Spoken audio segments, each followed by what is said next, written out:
city has them. Forgotten corners, places you pass by every day without a second thought. But sometimes, a place doesn't want to be forgotten. Sometimes, it asks to be remembered in the strangest of ways. This story isn't about a haunting in the traditional sense. It begins not with a scream, but with silence, and with a classified ad that refused to disappear. Picture this: early 2000s, an online bulletin board like Craigslist or a local forum, a simple rental listing. The text was always identical, word for word: room for rent at 7 Cartographers Lane. Sole condition: absolute silence from 11 p.m. to 6 a.m. No talking, no music, no footsteps. Rent negotiable. It popped up every few months, like clockwork, for over a decade. People dismissed it. An eccentric landlord with strict house rules. Maybe a light sleeper. Maybe just a prank. But then, the curious ones started digging. A property records search revealed that 7 Cartographers Lane had been legally vacant since 1989. The last owner, an elderly man, had died with no heirs. The property was in probate, frozen in time, its doors sealed by the city. So, the question became inevitable. Who was posting the ad? And more importantly, who were they trying to rent to? Naturally, some brave or foolish souls answered it. They'd get a one-time reply from a throwaway email, a time for a viewing, and an instruction. The door will be open. And it was, they'd step inside, and the first thing they'd note wasn't the dust or the dated decor. It was the silence, the thick, absorbing quiet, like the house itself was swallowing sound, as if they'd stepped into an anechoic chamber. But the heart of the mystery was the rule: absolute silence. What happened if you broke it? Those who tested it, by coughing or deliberately scuffing their foot, told similar stories. First, nothing.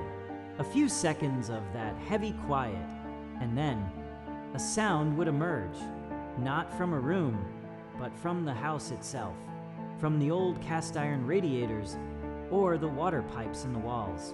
A voice, metallic, distant, as if traveling through miles of conduit. It asked one question, always the same: "Are you the cartographer?" And without waiting for an answer, it would deliver a single, clear statement: "She is still waiting at the 3rd pier." Then it would stop. The silence would return, heavier than before. No threats, no apparitions, just the question, the message, and the quiet. The story fragments coalesced on a subreddit for local mysteries. That's where an old-timer chimed in. He remembered. He even had a scanned clipping from the Evening Chronicle, dated 1972.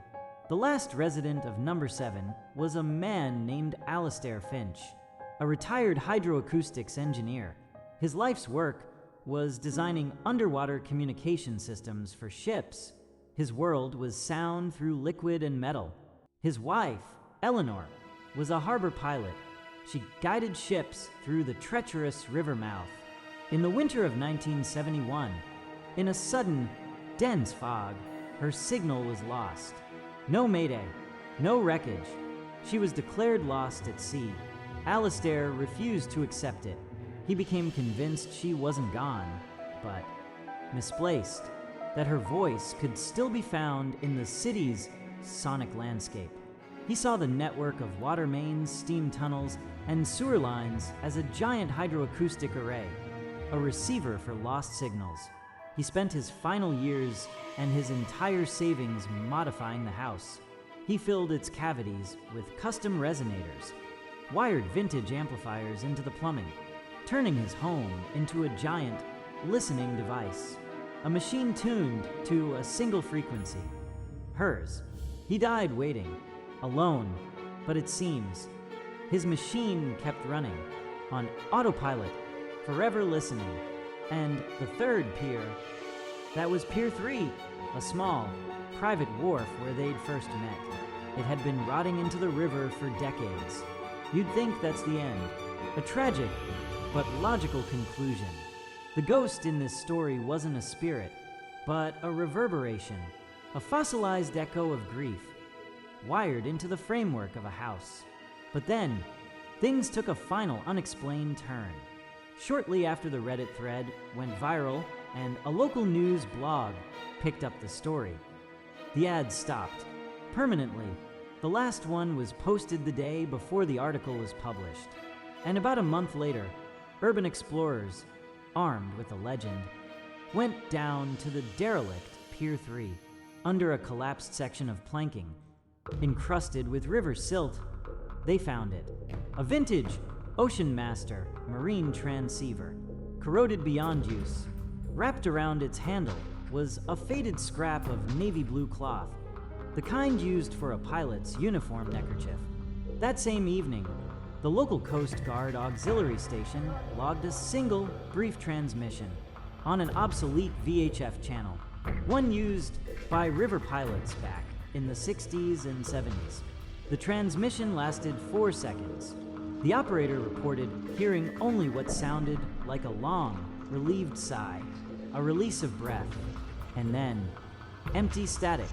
No coordinates, no call for help, just the sigh and the silent return of the endless river noise. 7 Cartographers Lane is still there, still quiet. The city still hasn't settled the estate. You can see it on Google Street View. Sometimes people report a flickering light in an upper window, probably just kids or vagrants, or a glitch in the old, automated system Alistair built. Or maybe it's just waiting for the ad to be reposted, for a new tenant who agrees to the terms, someone who will honor the silence, and maybe, just maybe, will know the right answer to the question that still hangs in the pipes. Are you the cartographer? What do you think? Was it a machine, a memory, or something else entirely? Let us know in the comments below. And if you have a strange story from your town, share it. Sometimes, the past is just waiting for someone to listen.